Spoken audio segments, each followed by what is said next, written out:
నా హృదయపూర్వక వందనములు తెలియపరుస్తున్నాను. లార్డ్ జీసస్ గాస్పల్ మినిస్ట్రీస్ తరఫున ఈ జూమ్ లోకి వచ్చినటువంటి ప్రతి విధమైనటువంటి సహోదరికి, సహోదరులకు, దైవజనులకు, అధికారులకు అందరికీ నా హృదయపూర్వకమైన వందనములు తెలియజేస్తున్నాను. పాఠ్య భాగాన్ని మరోసారి చదువుకున్నాం. యాకోబు పత్రిక 1వ అధ్యాయము 13, 14, 15 వాక్యాలను చదువుకున్నాం. దేవుడు కీడి విషయమై శోధింపబడ నేరడు, ఆయన ఎవనిని శోధింపడు. కనుక ఎవడైనా శోధింపబడినప్పుడు నేను దేవుని చేత శోధింపబడుతున్నానని అనకూడదు. ప్రతి వాడును తన స్వకీయమైన దురాశ చేత ఏడ్వబడి మరలు కొల్పబడిన వాడై శోధింపబడును. దురాశ గర్భము ధరించినదే పాపమును కనగా, పాపము పరిపక్వమైనదై మరణము కనును. చిన్న ప్రార్థన చేస్తున్నామండి. ప్రార్థన. స్తోత్రం, స్తోత్రం, స్తోత్రం, స్తోత్రం, స్తోత్రం. హల్లెలూయా, హల్లెలూయా, హల్లెలూయా. స్తోత్రం యేసయ్యా, స్తోత్రం నాయన. మహాపరిశుద్ధుడు అయిన మా ప్రియ పరలోకపు తండ్రి, సకల ఆశీర్వాదములకు కారణభూతుడు అయిన మా యేసయ్య, మీకే మహిమ, ఘనత, ప్రభావములు చెల్లిస్తూ ఉన్నాము తండ్రి.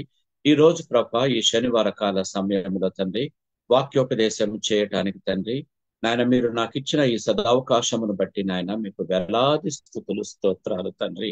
అలానే అవకాశం ఇచ్చినటువంటి సహోదరులు తండ్రి జాన్ విక్టర్ గారు తండ్రి, వారిని ప్రభా, వారికి కూడా తండ్రి వందనాలు తెలియజేస్తున్నాను ప్రభా.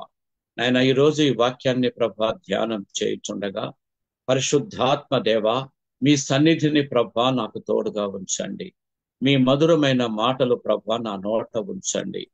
ఆయన మీ నోటికి నన్ను బోరగా వాడుకోండి ప్రభా. మాట్లాడువారు, మాట్లాడించువారు అన్ని మీరే తండ్రి. కనుక ప్రభా మహిమ, ఘనత, ప్రభావములు మీరే పొందుకొనమని దీనునైనా నా ప్రార్థనకు సమాధానములు దయచేసి నన్ను వాడుకొనమని యేసయ్య గారి యొక్క శక్తి కలిగిన నామములో వినయముగా వేడుకొని ప్రార్థించి ఈ మనవులన్నిటినీ మేము పొందుకొని ఉన్నాము మా ప్రియ పరలోకపు తండ్రి.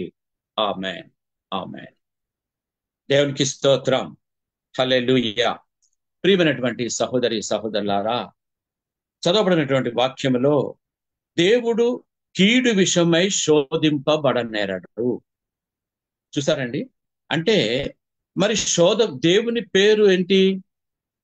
శోధకుడు ఎవరు? శోధకుడు అంటే సాతాను. మరి దేవుడు ఏం చేస్తున్నారు అంటే దేవుడు మనల్ని పరిశోధన చేస్తున్నాడు. శోధన, పరిశోధన, సెర్చ్, రీసెర్చ్. వాడేమో ఎవడిని మృంగుదునా అని గర్జించు సింహం వలె సెర్చింగ్ చేస్తున్నాడు. దేవుడేమో మనల్ని పరిశోధన చేస్తున్నాడు.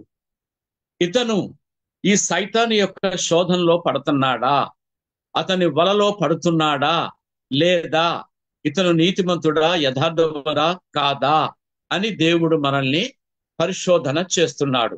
ప్రియమైనటువంటి దేవుని బిడ్డలారా, మనం తెలుసుకోవలసినటువంటి ఈ సత్యము ఏమిటి అని అంటే దేవుడు మనల్ని పరిశోధన చేస్తున్నాడు.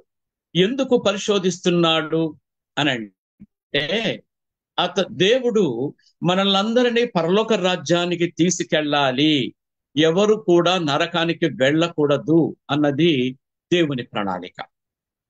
సైతాను ప్రణాళిక ఏంటి? తన సంతతిని పెంచుకోవాలి, తన జనాభాను పెంచుకోవాలి. కాబట్టి అందరినీ నేను ఆ నిత్య నరకానికి పిలిపించుకొనాలి అని ఎదురు చూస్తూ ఉన్నాడు. దేవుడేమో ఆ నిత్య నరకాన్ని ఎలా తప్పించాలి అని దేవుడు ప్రయత్నం చేస్తున్నాడు. కాబట్టి దేవుని బిడ్డలారా, దేవుడు మనల్ని పరిశోధన చేస్తున్నాడు. ఎందుకంటే ఆ నిత్య రాజ్యములోనికి మనల్ని ప్రవేశింప చేయాలి అంటే ఎవరిని పడితే అక్కడ వారిని తోడుకొని పోవటానికి అవకాశం లేదు. ఎందుకు అని అంటే అక్కడ ఎవరు పడితే వారు కుక్కలు, మాంత్రికులు, వ్యభిచారులు, మరి అవినీతి పరులు, దుర్నీతి పరులు, దుష్టులు అక్కడ ప్రవేశము లేదు. కేవలము నీతిమంతులకు మాత్రమే అక్కడ ప్రవేశం ఉంది. ఆ నీతిమంతులు ఎవరో ఎలా తెలుసుకోవాలి? ఆ నీతిమంతులు ఎవరు అన్నది దేవుడు మనల్ని పరిశీలన చేస్తున్నాడు.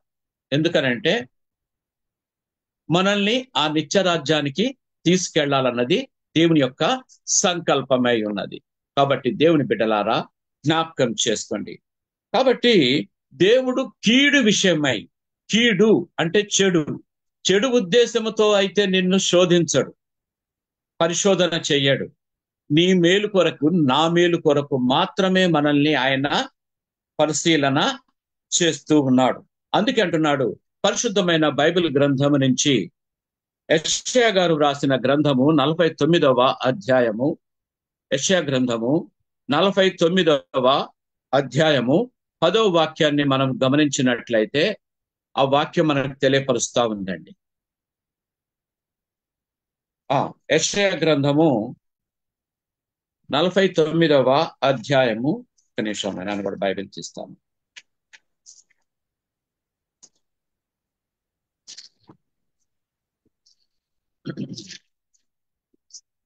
సారీ, ఒక నిమిషం.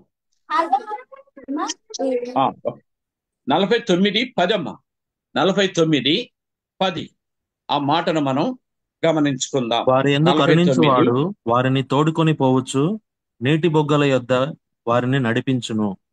కాబట్టి సార్ క్షమించండి సార్, ఒక్క నిమిషం. 48 సార్, నేను సారీ తప్పు రాశాను. 48 అది.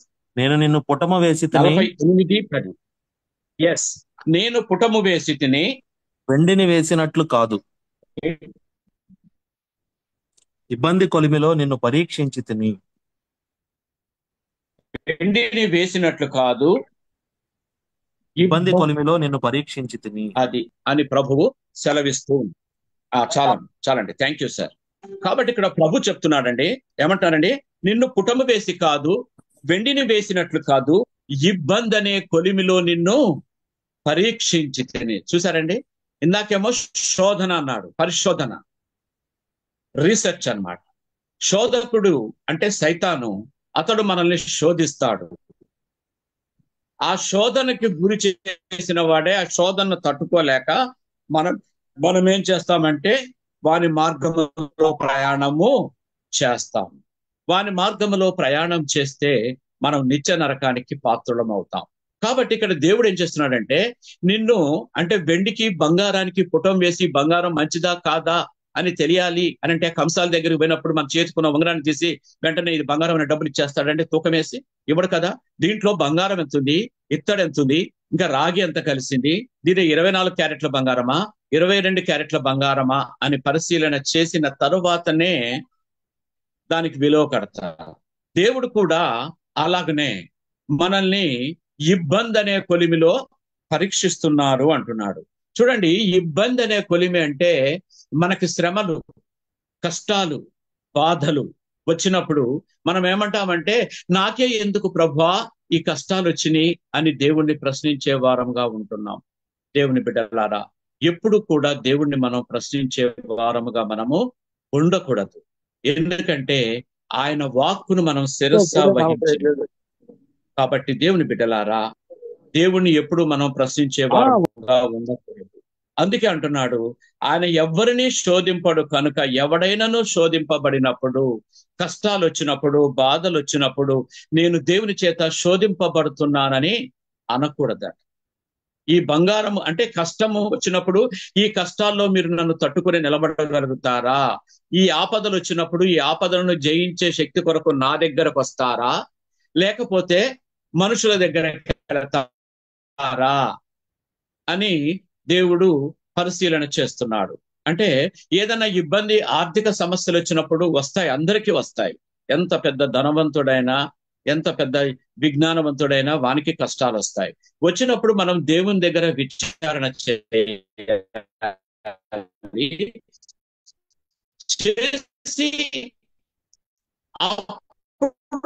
మనము అయ్యా నాకు డబ్బులు కావాల్సి వచ్చింది అయ్యా, ఒక 50,000 నాకు సమకూర్చుకోవడానికి తగిన జ్ఞానం దయచేయండి ప్రభా, నేను ఎవరి దగ్గరికి వెళ్ళి ఎవరిని విజ్ఞాపన చేయాలి, ఎవరిని అడగాలి, వారికి మంచి హృదయాన్ని ఇచ్చి సహాయం చేసే మనస్సును శక్తిని ఇచ్చి ప్రభా నా కష్టము గట్టెక్కులాగున తండ్రి నాకు సహాయము చెయ్యండి.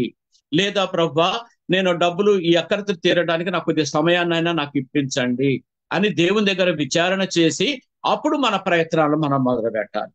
అవునండి, చాలా మంది ఏమంటూ ఉంటారంటే నాకు విశ్వాసం ఉందండి, మాకు నమ్మకం ఉందండి, దేవుడు ఇస్తాడండి అన్నారు. కానీ మరి నువ్వు తొలి అడుగు వెయ్యకుండా నువ్వు అక్కడికి ఎలా వెళ్తావండి? ఇక్కడి నుంచి మీరు ఒక గ్రామానికి వెళ్ళాలి, ఒక ఊరికి వెళ్ళాలి అని అంటే ముందు ఇక్కడ మీరు సిద్ధపాటు చేయాలి కదా.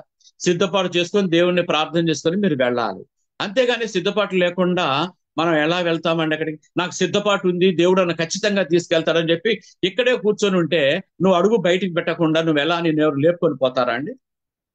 కాబట్టి దేవుని బిడ్డలారా, విశ్వాస సంబంధమైనటువంటి క్రియలు మనం చెయ్యాలి.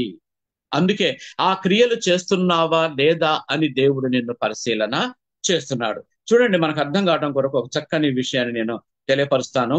ద్వితీయోపదేశ కాండము 13వ అధ్యాయము 1-3 వాక్యాలు మనం చదువుకుందామండి. దేవుడు పరిశీలన చేస్తున్నాడు, పరిశోధిస్తున్నాడు అంటున్నారు కదా. ఆ పరిశోధన ఎలా ఉంటుందో మనం ఇప్పుడు తెలుసుకుందాం. చూడండి, ద్వితీయోపదేశ కాండము 13వ అధ్యాయము. భక్తయే గాని కలలు కనువాడే గాని నీ మధ్య లేచి నీ ఎదుట సూచక క్రియ అయినను మహత్కార్యమునైనను చేసి నీవు ఎరుగని ఇతర దేవతలను అనుసరించి పూజింతము రమ్మని చెప్పిన ఎడల అతడు నీతో చెప్పిన సూచక క్రియ గాని మహత్కార్యము గాని సంభవించినను ఆ ప్రవక్త మాటలను కలలు కనువాని మాటలను వినకూడదు. ఏలయనగా మీరు మీ దేవుడైన యెహోవాను మీ పూర్ణ హృదయముతోనూ మీ పూర్ణ ఆత్మతోనూ ప్రేమించుచున్నారో లేదు తెలుసుకొనుటకు మీ దేవుడైన యెహోవా మిమ్ములను పరీక్షించుచున్నాడు. దేవునికి స్తోత్రం, హల్లెలూయా. చూసారండి, అంటే మనకి ఏదైనా శ్రమలు వచ్చినప్పుడు, కష్టాలు వచ్చినప్పుడు ఏంటి అలా ఉన్నారు, లేదంటే ఏంటబ్బా ఆయనకి ఏంటి ఏమైందంటే ఆయనకి మరణకరమైన జబ్బు వచ్చిందమ్మా అని అన్నారు అనుకోండి మాట వరుసకి. ఎందుకంటే కరోనాలు వచ్చినాయి ఈ మధ్య కాలంలో. వచ్చినప్పుడు కరోనా వచ్చిందండి, ఈ కరోనా వచ్చిన వాళ్ళు చనిపోతున్నారండి, ఏంటో అర్థం కావట్లేదంటే ఎవరో వచ్చేసి ఆ సాయిబు గారు అంతరం కడితే ఈ రోగాలు పోతాయటండి, లేకపోతే ఫలానా అక్కడ బాబా ఉన్నారండి, ఆయన వచ్చేసి పెడితే జరుగుద్దండి, మా అబ్బాయికి కూడా అలానే వచ్చిందండి, మరి వచ్చినప్పుడు మేము అక్కడికి వెళితే వాళ్ళు అంతరాలు కట్టారండి, ఆ తాయెత్తులు ఇచ్చారండి, వెంటనే పోయినాయండి అని సాక్ష్యం కూడా ఇస్తారు, సర్టిఫికెట్లు చూపిస్తారు. నిజమే, ఎందుకంటే వాడికి ఆ శక్తి ఇచ్చింది కూడా దేవుడే. ఎందుకు శక్తి ఇచ్చాడు అని అంటే మనకు అర్థం కావాలంటే బైబిల్లో ఒక క్యారెక్టర్ గుర్తు తెచ్చుకోవాలి. యోబు గారు ఉన్నారండి. యోబు గారు నీతిమంతుడు, ఆయన చాలా ధన సంపన్నుడు. ఆ దేశంలో అతనంత నీతిమంతుడు లేడు, అతనంత యథార్థవంతుడు లేడు, అతనంత ధనవంతుడు లేడు, అతనంత భక్తిపరుడు లేడు. కానీ ఈ దెయ్యము ఆ సైతాను తిరుగుతూ దేవుని దగ్గరికి వెళ్ళినప్పుడు దేవుడు ప్రశ్నించాడు, సైతానా నువ్వు ఎక్కడి నుంచి వస్తున్నావు అంటే నేను భూలోకం నుంచి వస్తున్నానంటే, భూలోకం నుంచి వస్తున్నావా, అయితే ఆ కాలంలో భూలోకంలో యోబు అనే నా భక్తుడు ఉన్నాడు, అతనంత నీతిమంతుడు యథార్థవంతుడు, ఎలా ఉన్నాడు అని అంటే అప్పుడు సైతాన్ ఏమన్నది, ఉంటాడండి, ఎందుకుంటాడు, ఆయన చుట్టూ నువ్వు రక్షణ వలయాన్ని వేసావు కదా, అతని చుట్టూ నువ్వు కంచె వేసావు కదా, నన్ను దూరనివ్వకుండా చేసావు కదా, మరి నీతివంతంగా యథార్థవంతంగా భక్తిపరుడుగా ఎందుకుండడు, ఒక్కసారి నీ కంచెని తీసేయ్యా, అతను భక్తి ఏంటో నీకు నిరూపిస్తాను అని సైతాను చెప్పినప్పుడు దేవుడు సరే నీకు అధికారం ఇస్తున్నాను, కానీ అతని ప్రాణం మీద మాత్రం నీకు ఎటువంటి అధికారము లేదు, ఎందుకంటే జననము మరణము దేవుని ఆధీనములో ఉన్నవి. అంతేగాని మరణించినప్పుడు దేవుడా తీసుకుపోయావా, ఎందుకు తీసుకుపోయావు దేవుడు అని కూడా మనోళ్ళు మాట్లాడతారు. ఎవరంటే మరి పరిపూర్ణంగా క్రైస్తవ్యంలో ఉన్నవాళ్ళు, పరిపూర్ణంగా విశ్వాసంలో ఉన్న వాళ్ళు కూడా ఈ విధంగా మాట్లాడుతూ ఉంటారు. ఎందుకంటే సైతాను ఆ విధంగా మనల్ని మాట్లాడిస్తుంది. కాబట్టి దేవుని బిడ్డలారా, ఇక్కడ సైతాను యోబుని ఎన్ని కష్టాలు పెట్టిందంటే అతని ఆస్తి అంతా పోయింది. తన భార్య అన్నది, అయ్యా నువ్వు అతన్ని తిట్టయ్యా, ఎందుకు ప్రభువాను ప్రశ్నించు, తిట్టబడే తిట్టం కాదు, ప్రశ్నించయ్యా అని చెప్పింది. అప్పుడు ఏమన్నాడు యోబు గారు, ఏంటి ఏం మాట్లాడుతున్నావు నువ్వు, నన్ను ప్రశ్నించమని అడుగుతున్నావు, నేను ఈ లోకంలోనికి వచ్చింది నేను దిగంబరిగా వచ్చాను, ఈ లోకంలో నేను డబ్బు సంపాదించాను అంటే ఆయన దయ వలన మాత్రమే సంపాదించాను, మరి తిరిగి ఇప్పుడు నేను నాకున్న ధనమంతా పోయిందంటే ఇది మధ్యలో వచ్చింది, మధ్యలో పోయింది, దేవుడిచ్చాడు దేవుడే తీసుకున్నాడు, కాబట్టి దీంట్లో నాకు ఒరిగింది ఏముంది, నాకు నష్టమేముంది, నేనెందుకు తిట్టాలి, ఇప్పుడు పోయేటప్పుడు నేను ఏమైనా ధనాన్ని తీసుకొని వెళ్తానా అని అన్నాడు. చూసారండి, మరి ఇలాంటి వాక్యాలు మనం చదువుతూ ఉంటాము, ఇలాంటి వాటిని మనం గుర్తిస్తూ ఉంటాము, కానీ దేవుని మాత్రం ప్రశ్నిస్తూనే ఉంటాం. అది కాబట్టి అలా ఎప్పుడు కూడా నాకే ఎందుకు కష్టాలు అని నేను దేవుని చేత శోధింపబడుతున్నానని అనకూడదు. దేవుడు శోధించేవాడు కాదు, నిన్ను పరిశోధించేవాడు. కాబట్టి దేవుని బిడ్డలారా జ్ఞాపకం చేసుకోండి. అలా అద్భుతాలు ప్రాణాపాయ స్థితి వచ్చినప్పుడు చాలా మంది ఏం చేస్తారండి, వెళ్ళిపోతున్నారు. దేవుని మీద ప్రమాణం చేసి చెప్తున్నానండి, నాకు 2 సార్లు కరోనా వచ్చింది, 2 సార్లు కూడా ఒక్క రూపాయి కూడా ఖర్చు పెట్టలేదు. కేవలం గవర్నమెంట్ వారిస్తున్న మందులు, మా చిన్న చెల్లెలు ఫార్మాసిస్ట్, ఆ మందులు తెప్పించి నాకు పోస్ట్ లో పంపిస్తే ఆ మందులు తీసుకొని అవే వేసుకున్నా. 2 సార్లు వచ్చింది, కానీ ఒక్క రూపాయి కూడా డబ్బులు నేను ఖర్చు పెట్టలేదు. ఆ మందులు కూడా ఆ 100 రూపాయలు, 200, 500, 600 చిన్న చెల్లెలే తీసుకొచ్చి ఇచ్చారు.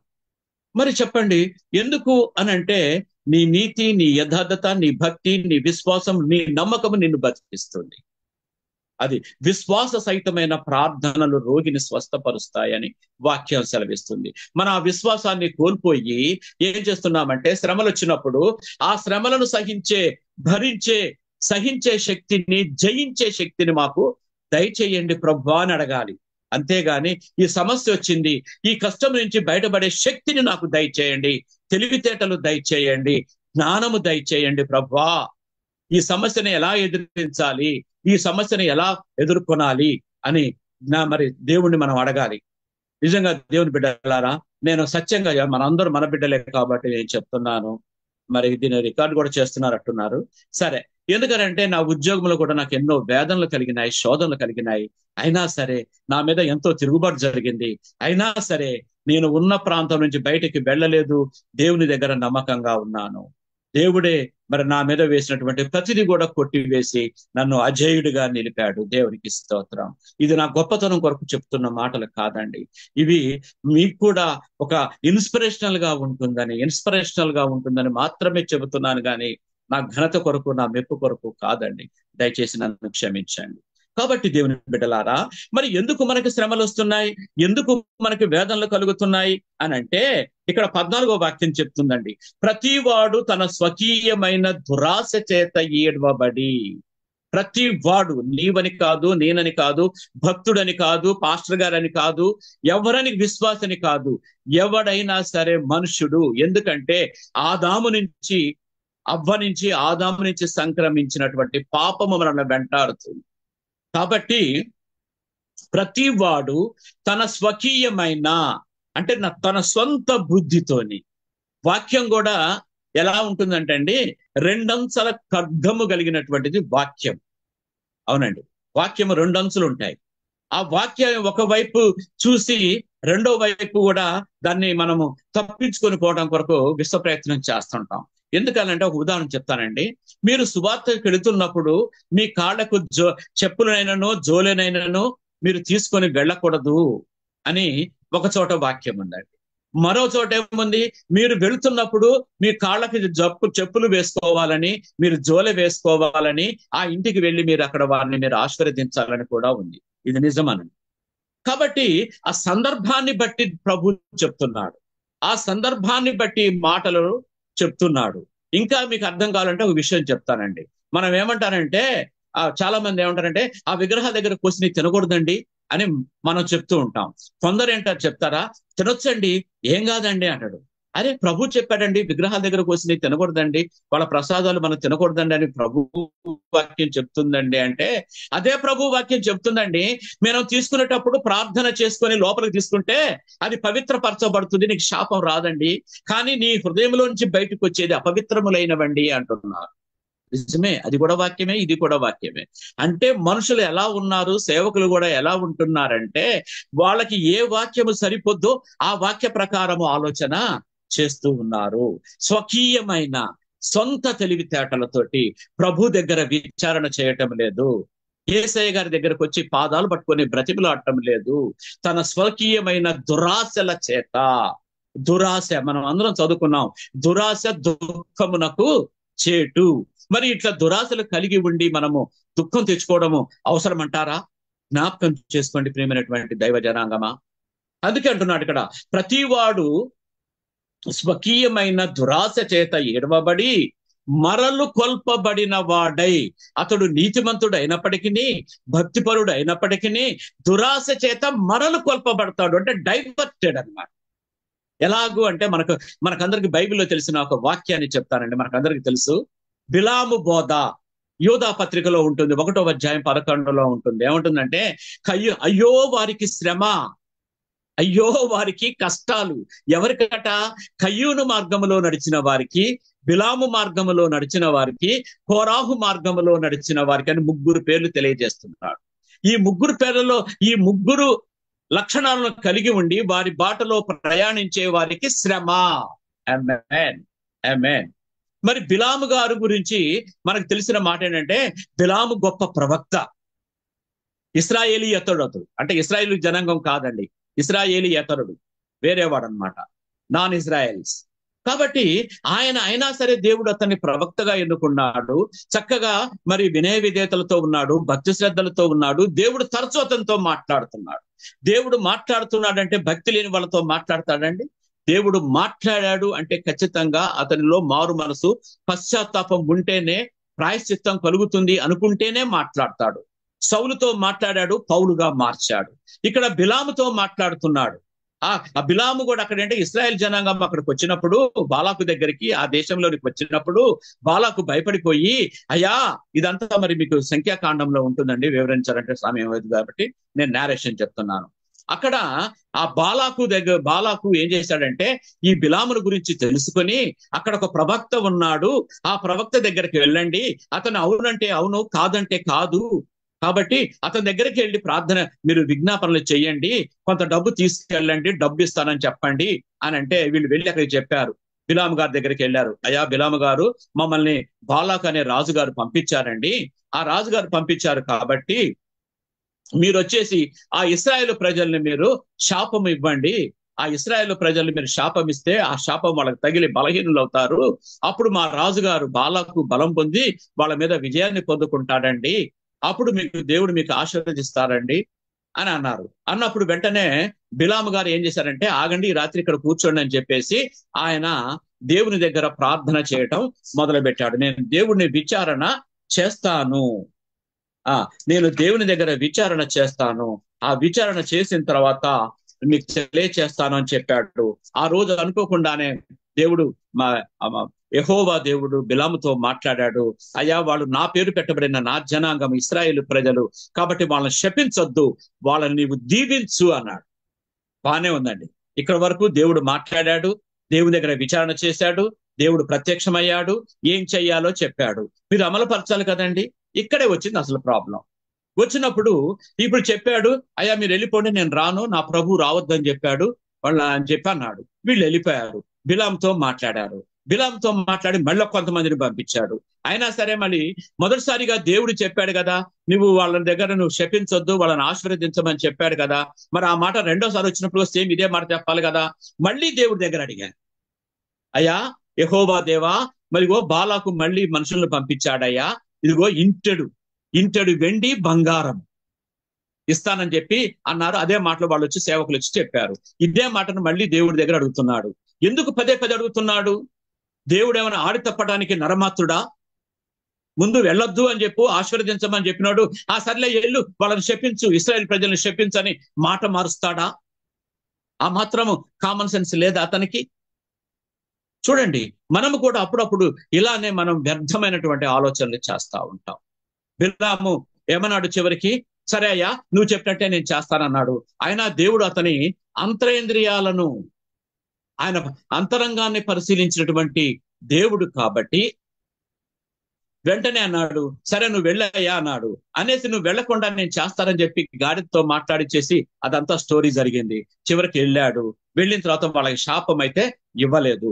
కాకపోతే ఏం చేశాడంటే అక్కడ ఇశ్రాయేలు ప్రజల్లో ఈ హిత్తీయులతో అక్రమ సంబంధాలను పెట్టుకోండయా, వాళ్ళని జయించడం నీ వల్ల కాదు, ఇశ్రాయేలీయులు వాళ్ళు కామాతృత కలిగిన వాళ్ళు, కాబట్టి మీ స్త్రీలను వాళ్ళ దగ్గరకు పంపిస్తే వాళ్ళతో అక్రమ సంబంధం పెట్టుకుంటారు, ఆ స్త్రీలోలుడైపోయి వాళ్ళు బలహీనులవుతారు. దురాశ. ఎందుకు? ఇంటెడు బంగారము ఇంటెడు వెండి వస్తుందని. చూసారండి, ఇది నా సొంత మాటలు కాదు ప్రియమైన దైవ జనాంగమా, బైబిల్లో ఉన్నటువంటి మాటలే. కాబట్టి ఇలా దురాశల చేత మరలు కొల్పబడిన వాడై దేవుని మార్గములో నుండి ఇప్పుడు ఏ మార్గంలో పోయాడు? తన స్వకీయమైన దురాశ చేత దేవుని పదే పదే పదే పదే అడిగి, ఒకసారి దేవుడు నిర్ణయించిన తరువాత ఆ నిర్ణయానికి కట్టుబడి ఉండాలా. నీ చిత్తం అయితే ప్రభువా నన్ను తీసుకెళ్ళు ప్రభువా అని అడగాలి. వద్దు అని నీకు వాక్యం ద్వారానో దర్శనం ద్వారానో లేకపోతే ప్రవక్తల ద్వారానో లేకపోతే నువ్వు బైబిల్ గ్రంథం చదువుతున్నప్పుడు వాక్యం ద్వారా మాట్లాడినప్పుడు దానికి నువ్వు కమిట్మెంట్ అయి ఉండాలి. కానీ నువ్వు దేవుణ్ణి పదే పదే అడిగి, అంటే ఒకటి, మన దేవుడి దగ్గర కావాలి అన్నప్పుడు స్వలాభం కొరకు అడగకూడదు. అది నీకు అనారోగ్యంగా ఉన్నప్పుడు నువ్వు స్వస్థపరచమని దేవుణ్ణి ప్రార్థన చేయొచ్చు. అప్పుడు ఆ ప్రార్థన కూడా ఎలా ఉండాలి? అయ్యా నాకు ఈ బాధలు వచ్చినాయి, ఈ శ్రమలు వచ్చినాయి, ఎందుకు అంటే నేను పొందిన దురాశల వల్లనే నాకు ఈ శ్రమలు వచ్చినాయి, నీకు విరుద్ధంగా నేను జీవించడం వల్ల నాకు ఈ కష్టం వచ్చింది, నీకు విరుద్ధంగా జీవించడం వల్ల నాకు ఈ రోగాలు వచ్చినాయి, కాబట్టి నేను చేసిన తప్పులను క్షమించి నా పాపములను మన్నించి అయ్యా నన్ను మరి స్వస్థత కలగచేయి ప్రభువా, నీకు ఇష్టమైతే నీ చిత్తమైతే నాకు స్వస్థత కలగచేయి తండ్రి అని ప్రార్థన చేయాలి. అది ఎప్పటి వరకు చేయాలి? నీవు కన్నీరు విడుచుచు ఇచ్చేంత వరకు చెయ్యాలి. దీంట్లో తప్పులేదు, దీంట్లో తప్పులేదు. కానీ అక్కడ పోయి నేను వాడిని శపిస్తే నాకు లాభం వస్తుంది అని ఎప్పుడైతే నువ్వు స్వకీయంగా దురాశ చేత అడుగుతావో, నీకు కావలసినవి అడగొచ్చండి. భోజనము అంటే ఆహారము, కూడు గుడ్డ, గృహము, నివాసము, ఇవి అడగొచ్చు, ప్రతి మనిషికి కావాలి, ఇటు అడగడంలో తప్పు లేదు. కానీ దురాశ అంటే ఏంటి? నీకు అవసరం లేనిది అడగటం. నీకు మోటార్ సైకిల్ కొనుక్కోవడానికే డబ్బులు లేవు, సైకిల్ దొక్కుతున్నావు. మోటార్ సైకిల్ దొక్కడానికే నీకు కొనుక్కోవడానికే డబ్బు లేదు, సెకండ్ హ్యాండ్ మోటార్ సైకిల్ కొనడానికి కూడా. నాకు కారు కావాలి ప్రభువా, వాళ్ళు కారులో తిరుగుతున్నారు ప్రభువా, నాకు కూడా కారు తండ్రి అని అడగటంలో అది దురాశ కాదా? నువ్వు అడగొచ్చు, అయ్యా సైకిల్లో నేను తొక్కలేకపోతున్నానయ్యా, నాకు ఏదో టీవీఎస్ మోపెడ్ లాంటిది ఒకటి ఇవ్వండి, లేదా ఒక సెకండ్ హ్యాండ్ మోటార్ సైకిల్ అని ఇప్పించండి ప్రభువా అని అది అడగొచ్చు. అది అడగకుండానే నువ్వు నాకు కారు కావాలి, ఆ కారు కూడా నాకు ఎలాంటి పెద్ద కారు కావాలండి, మహేంద్ర లాంటి కారు కావాలండి, 30 లక్షల కార్లు చూసి అబ్బా ఈ కారు బాగుందండి, ఇలాంటి కారు నాకు అయ్యా అని అడగొచ్చా? దురాశ. ఆ దురాశ చేత మరలు కొల్చబడిన వాడై ఆ దురాశను నెరవేర్చుకోవడానికి మనము చేస్తున్నటువంటి ప్రయత్నాలు చూడండి. ఈ పరిశుద్ధమైన బైబిల్ గ్రంథంలో యాకోబు పత్రికలోనే, యాకోబు పత్రిక 4వ అధ్యాయంలో మొదటి 3 మాటలు ఉన్నాయండి. దయచేసి నా సమయం ఎంతో ఒకసారి చెప్తే బ్రదర్ నేను దాన్ని షార్ట్ కట్ చేస్తాను. 5 to 7 అండి. 5 to 7 కి ముగించండి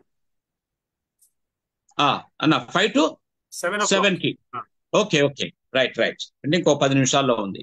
ఓకే, థ్యాంక్ యూ అన్న. చూడండి, యాకోబు పత్రిక 4వ అధ్యాయము మొదటి 3 మాటలు మనం గమనిద్దామండి. నేను చదువుతాను, వినండి. మనకి ఎందుకు శోధనలు కలుగుతున్నాయి అని అంటే మన స్వకీయమైన దురాశలు కదా. ఆ దురాశలు ఎలా వస్తున్నాయి అని వాక్యం సెలవిస్తుందండి.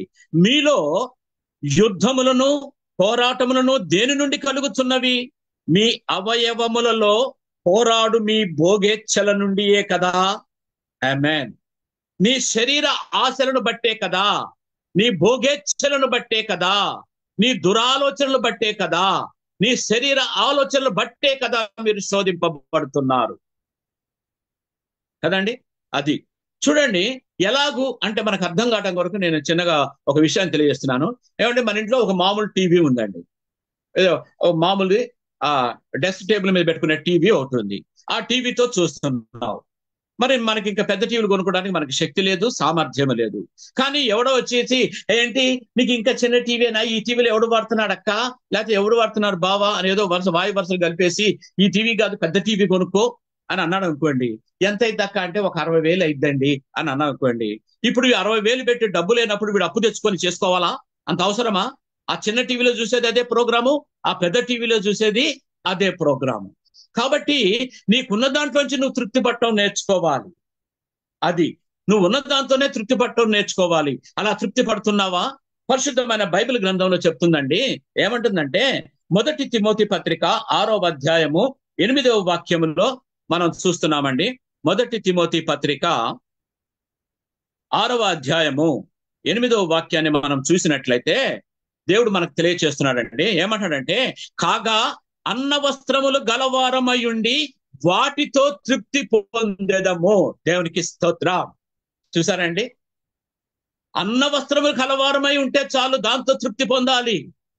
అంతేగాని ఎవరి దగ్గర చేయి చాపుకునేవాడిగా మనం ఉండకూడదు. మా అనుదిన ఆహారము నేడు మాకు దయచేయండి ప్రభువా అని ప్రార్థన చేయాలి. ఇంకా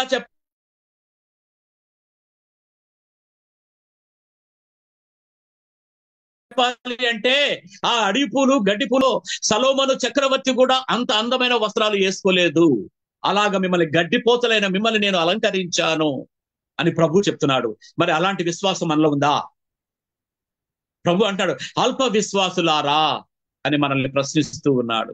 కాబట్టి దేవుని బిడ్డలారా, మనం ఏంటంటే అన్న వస్త్రములు గలవారమై ఉండి తృప్తి పొందాలి. అంత మాత్రమే కావాలి. అంతేగాని 9వ వాక్యం చూడండి, ధనవంతులగుటకును ఆపేక్షించువారు శోధనలోను ఉరిలోను అవివేక యుక్తములను హానికరములైన అనేక దురాశలలో పడుదురు. అట్టివి మనుష్యులను నష్టములోను నాశనములోను ముంచివేయును. దేవునికి స్తోత్రం. అది మనిషి ఏంటి, ఎందుకు శోధనలు, ఎందుకు కష్టాలు వస్తున్నాయంటే అప్పులు చేసి నువ్వు అది తీసుకుంటావు. అప్పు తీర్చలేక నువ్వు శ్రమ పడాల్సి వస్తుంది. ఎంతగా శ్రమ అంటే, నువ్వు అప్పులు తీర్చలేకపోతే వాడు వచ్చినాడు ఊరుకుంటాడండి. నా డబ్బులు ఏమైపోయినాయి, నా డబ్బులు ఇస్తానన్నా ఇంకెప్పుడు ఇస్తావు అని దుర్భాషలాడతాడు, మ్యాన్ హ్యాండ్లింగ్ చేస్తాడు. అవసరమైతే ఇంట్లో ఉన్న సామాన్ని జప్తి చేసుకొని పోతాడు. అవసరమా? నీ ఉన్నదాంతో తృప్తి పడలేవా? నాకు లేని గొంతెమ్మ కోరికలు కోరొచ్చా? మనకి సాధ్యంగాని సమస్యలను మనం ఎదుర్కోవచ్చా? నువ్వు సైకిల్ తొక్కడానికే లేదు, నేను విమానంలో పోవాల ప్రభు అని కోరుకోవచ్చా? అది అందుకన్నాడు, ధనవంతులగుటకు మా అనుదిన ఆహారము. ఏమండి, పొట్ట కొరకే కోటి విద్యలు. ఈ భోజనం కొరకే మనం కూటి విద్యలు చేస్తున్నాం. ఈ విద్యలన్నీ దేని కొరకు? ఈ రెక్కల కష్టమంతా ఎందుకొరకు? ఈ కడుపు నిండా భోజనం చేయటానికి. మరి ఆ భోజనమే దొరుకుతున్నప్పుడు నీకు దురాశ ఎందుకు? ఏమండి, మనం ఉద్యోగం చేసే వాళ్ళం కూడా నెలకు సరిపోయిన వస్తువులు మనం సమకూర్చుకుంటున్నాం. కానీ సంవత్సరం సరిపోయే వస్తువులు ముందే వేసుకొని పెట్టుకుంటున్నామా? దురాశ కాదా అది? సంవత్సరం సరిపోయిన వస్తువులు తెచ్చి పెడితే ఏమైపోతాయి? అవి పురుగులు పట్టిపోతాయి. అలానాడు కూడా ప్రభు చెప్తున్నారు, ఐగుప్తు నుంచి తన ప్రజలను నడిపించినప్పుడు మన్నాను ఆ రోజు మీరు తీసుకోండి అయ్యా, రేపటి దాకా దాన్ని దాచుకోవద్దు. అవి దాచుకుంటే పులిసిపోతుంది, మరి పురుగు పట్టిపోతుంది అని చెప్పాడు. చెప్పినప్పుడు అప్పుడు కొంతమంది ఇశ్రాయేలు ప్రజలు ఏం చేశారంటే, దురాశకు లోనై దొరకదు ఆయన మాట మీద నమ్మకం లేక దాచిపెట్టుకున్నారు, పురుగు పట్టిపోయింది. మరి దేవుడు, మరి గగనమందున పక్షులు చూడుడి, విత్తవు కోయవు విచారించవు, వాటికంటే మీరు శ్రేష్ఠులు కారా అని ప్రభు సెలవిచ్చాడే. మరి ప్రభు నన్ను పోషిస్తాడన్న నమ్మకం నీలో ఎందుకు లేదు? ఏలియా గారు మరి ఆ కేరేతు వాగు దగ్గరికి పోయినప్పుడు 3.5 సంవత్సరాలు వర్షాలు కురవనప్పుడు, మంచు కూడా కురవనప్పుడు నువ్వు కేరేతు వాగు దగ్గరికి వెళ్ళయ్యా అని చెప్పినప్పుడు, ఎందుకు ప్రభు 3 సంవత్సరాల నుంచి వర్షం లేదు, మరి మంచు లేదు, నేను పోయి ఏం తినాలి ప్రభు అని ప్రశ్నించాడా? ప్రశ్నించలేదు. నమ్మకంతో విశ్వాసంతో అక్కడికి వెళ్ళాడు. వెళ్ళినప్పుడు మరి 3 పూటల భోజనం కాదు, రోజుకు ఒకసారి కూడా భోజనం చేయలేని పరిస్థితిలో ఉంది అక్కడ వాతావరణం.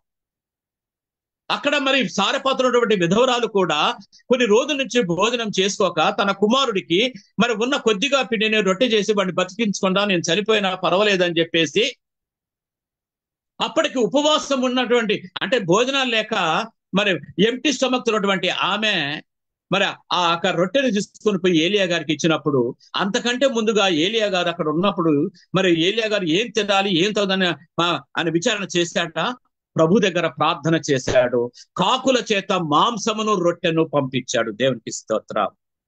చూసారండి, కరువు కాలాల్లో, కష్టకాలాల్లో ఒక పూట భోజనం రోజుకు ఒకసారి కూడా తినటం కష్టమైనటువంటి పరిస్థితులలో అతనికి ఉదయము, మధ్యాహ్నము, సాయంకాలము 3 పూటల కాకుల ద్వారా మాంసమును రొట్టెను పంపించాడు. ఇది సాధ్యమా? చెప్పండి. కాకి ఏం చేస్తుందండి? తీసుకుపోయే స్వభావాన్ని కలిగి ఉందా? తీసుకొచ్చి ఇచ్చే స్వభావం ఉందా? మన ఇంట్లో అంట్లు బయట వేసినప్పుడు కాకులు వచ్చేసి ఏం తీసుకెళ్తాయండి? అక్కడ ఉన్నటువంటి ఆహార వస్తువులు ఏదన్నా ఉంటే వాటిని ఎత్తుకొని పోతా ఉంటాయి. అంతేగాని వేరే చోట ఎత్తుకొచ్చి మన ఇంట్లో పెట్టిపోతాయా? మనం వేసిన గిన్నెలో పెట్టిపోతాయా? మరి అలాంటి స్వభావము కలిగినటువంటి మరి ఆ వాటినే మార్చినటువంటి దేవుడు మరి దురాశ నీకెందుకు? నీ ఆశలను నెరవేర్చలేడా? నీ ఆశలను అడియాసలు చేస్తాడా? అతను నమ్మదగిన దేవుడు కాదా? కాబట్టి జ్ఞాపకం చేసుకోండి బిడ్డలారా, మనకి శ్రమలు వస్తున్నాయంటే దురాశలు. ఎందుకంటే ఇక్కడ 4వ అధ్యాయంలో మనం చదువుకున్నాం కదా, మీలో యుద్ధములను పోరాటములు దేని నుండి కలుగుతున్నామంటే మీ అవయవముల నుండి మరి పోరాడు భోగేచ్ఛలను బట్టే కదా అంటున్నాడు. కాబట్టి ఇలాంటి భోగేచ్ఛలను మనం ఏం చేయాలంటే వాటిని చంపివేయాలి. ఆ భోగేచ్ఛలను మనము కలిగి ఉండకూడదు. పరిశుద్ధమైన బైబిల్ గ్రంథంలో చక్కని మాటను చూపిస్తున్నానండి.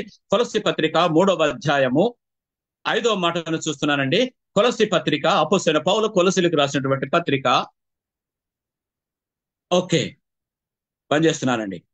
చూడండి, కావున భూమి మీదనున్న మీ అవయవములను అనగా అంటే భోగేచ్ఛలంటే ఏంటి? అవి జారత్వమును, అపవిత్రతను, కామాతురతను, దురాశను, విగ్రహారాధనను, ధనాపేక్షను అంటే భత్యమును చంపివేయుడి. దేవునికి స్తోత్రం. అది మన భోగేచ్ఛలను బట్టే కదా మనకి శ్రమలు వస్తున్నాయి. అలాంటి భోగేచ్ఛలను మీరు చంపివేయండి. మీలో ఉన్నటువంటి శరీర వాంఛలను తొలగించుకొనండి అని చెప్తూ ఉన్నారు. కాబట్టి దేవుని బిడ్డలారా, ఈ దురాశలను బట్టే ఈ యూదా పత్రిక 1వ అధ్యాయం 16వ వాక్యం ఏం తెలియజేస్తుందో తెలుసా అండి? వారు తమ దురాశల చొప్పున నడుచుకొనుచు, అంటే ఆ దురాశలను నెరవేర్చుకోవడానికి ఈ డబ్బు సంపాదించాలంటే నేను ఎలా చెయ్యాలి? అక్రమ మార్గంలో వెళ్ళాలి. బిలాము కూడా ఏమనుకున్నాడు? ఆ డబ్బు నేను సంపాదించుకోవాలి, ఆ ఇంటెడు వెండిని బంగారమును నేను సంపాదించుకోవాలంటే ఏం చెయ్యాలి అంటే ఇశ్రాయేలు ప్రజల్లో నేను చిచ్చు పెట్టాలి, ఇశ్రాయేలు ప్రజలకు శాపాన్ని ఇవ్వాలి. ఆ శాపము దేవుడి వద్దని చెప్పాడు. కాబట్టి లోపాయికారిగా తన స్వకీయమైన దురాశల చేత వాళ్ళని వ్యభిచారానికి బానిసలుగా చేశాడు. శాపం కదండి. ఈ మాట మనకు తెలియాలి అని అంటే మనకి ప్రకటన గ్రంథంలో ఈ మాట తెలియజేస్తుందండి. ప్రకటన గ్రంథములో 2వ అధ్యాయము 14వ మాటను మనం గమనించినట్లయితే, అయితే నీలో కొన్ని లోపాలు ఉన్నాయని నేను గమనించాను. బిలాము బోధను అనుసరించే వాళ్లను నీ మధ్యన ఉండనిస్తున్నావు. ఇశ్రాయేలులో పాపం చేసేలా అంటే విగ్రహాలకు బలి ఇచ్చే వాటిని తినేలా, లైంగిక పాపము చేసేలా ప్రలోభ పెట్టమని ఆ బిలాము బాలాకుకు నేర్పించాడు. దేవునికి స్తోత్రం. చూసారండి, కేవలము దురాశ వలన దేవుని దైవజనుడై ఉన్నాడు. ఈ దురాశల వల్ల దేవసైకుడు ఏం చేస్తారో తెలుసా అండి? మన ఇర్మియా గ్రంథంలో చెప్తున్నాడండి, వీళ్ళు లాభము నిమిత్తము మనుషుల్ని కొనియాడతారట, పొగుడుతారట. వారు తమ దురాశల చొప్పున నడుచుచు లాభము నిమిత్తము మనుషులను కొనియాడుచు సణుగుకొని వారును తమ గతిని గుర్చి నిందించువారునై ఉన్నారు. వారి నోరు డంబపు మాటలు పలుకుతుందని యూదా పత్రిక 16వ వాక్యం మనకి తెలియజేస్తా ఉంది.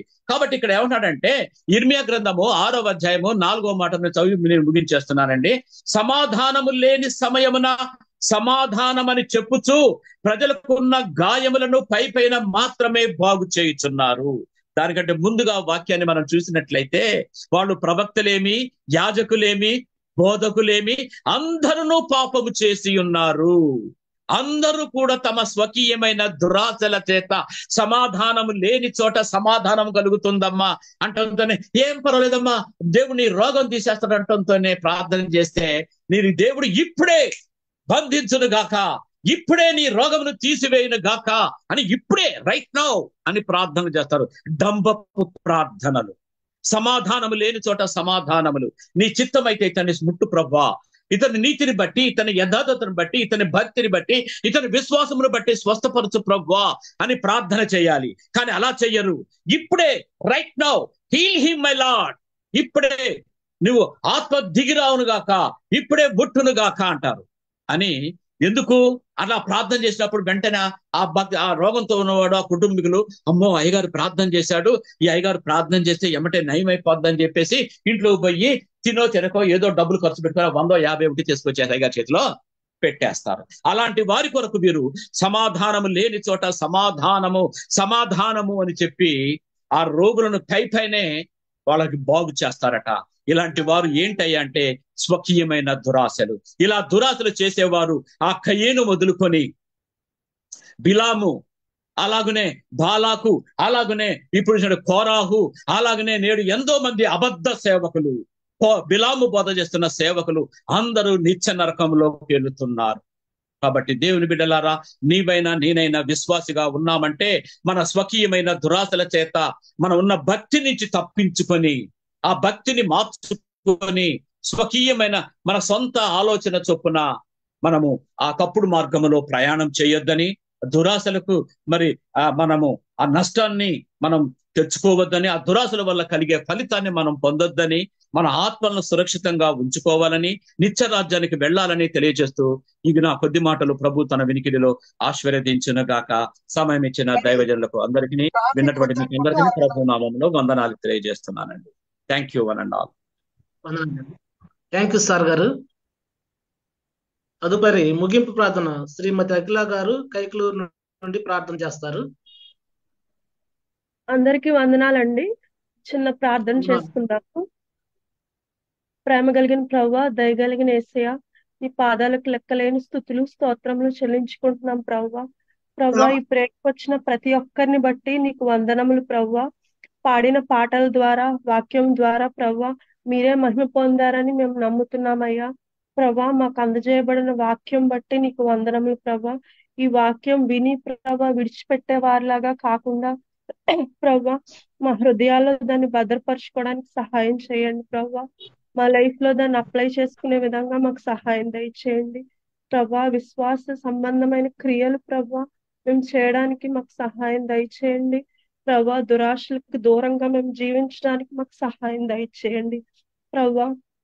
ఈ కూడికను బట్టి ప్రభా నీకు వందనములు, దీన్ని ఆశీర్వదించిన విధానం బట్టి నీకు వందనములు ప్రభా. ఇదే విధంగా ప్రభా వచ్చే వారం కూడా మేము ఇలాగ కూడుకొని మీ సన్నిధిలో ఉండే కృపని మాకు దయచేయండి ప్రభా.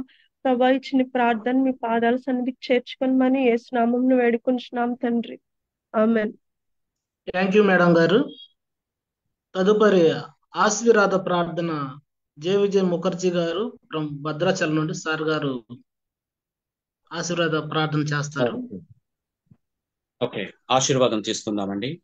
మన పరమ తండ్రి యెహోవా దేవుని యొక్క ప్రేమ, మన ప్రభునటువంటి యేసు క్రీస్తు వారి యొక్క కృప, పరిశుద్ధాత్మ దేవుని యొక్క అన్యోన్య సహవాసము సన్నిధానము, ఈ త్రియేక దేవుని యొక్క శక్తి ఇప్పుడు ఎల్లప్పుడూ ఇది మొదలుకొని నిరంతరము యెరూషలేము పట్టణమునకును, ఇశ్రాయేలు దేశమునకును, మా భారతదేశమునకును, అయా ఈ సెల్ కాన్ఫరెన్స్ లో పాల్గొన్నటువంటి ప్రతి ఒక్కరికి, వాడబడిన ప్రతి ఒక్కరికి, పాల్గొన్నటువంటి ప్రతి ఒక్కరికి, విన్నటువంటి వాక్య ప్రకారం తండ్రి మేము జీవించి ప్రవ్వా మా దురాశలను విడిచిపెట్టి ప్రవ్వా నీ కొరకు నాయన నీ చిత్తాన్ని నెరవేర్చమని, నీ చిత్తం కొరకు నీ కొరకు ఎదురు చూస్తూ నాయన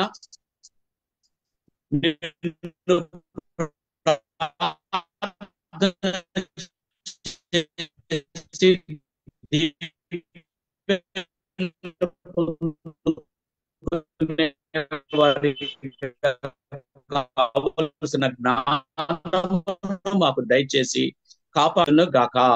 ఆమేన్. వందనాలు. థ్యాంక్ యూ సార్ గారు.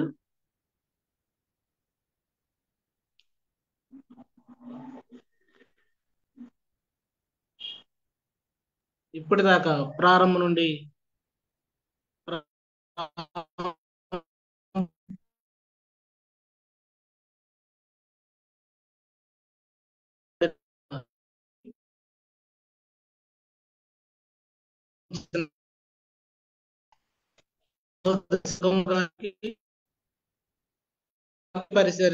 ముఖర్జీ గారి సార్ గారికి, ముగింపు ప్రార్థన చేసిన అఖిల మేడం గారికి, అలాగే ఈ యొక్క ప్రార్థనను ఎల్ఐసి ఉద్యోగుల ప్రార్థన సభ సభ్యులందరికీ ప్రభు నామములో ప్రత్యేక వందనాలు తెలియజేస్తూ ఈ యొక్క ప్రార్థనని ముందుకు నడిపిస్తున్న గౌరవనీయులు శ్రీ జాన్ విక్టర్ సార్కి ప్రత్యేకంగా వందనాలు కృతజ్ఞతలు తెలియజేసుకుంటూ ఈ ప్రార్థన ఇంతటితో ముగిస్తున్నాం. Thank you. థ్యాంక్ యూ జరా గారు. Thank you very much. Thank you sir. Thank you.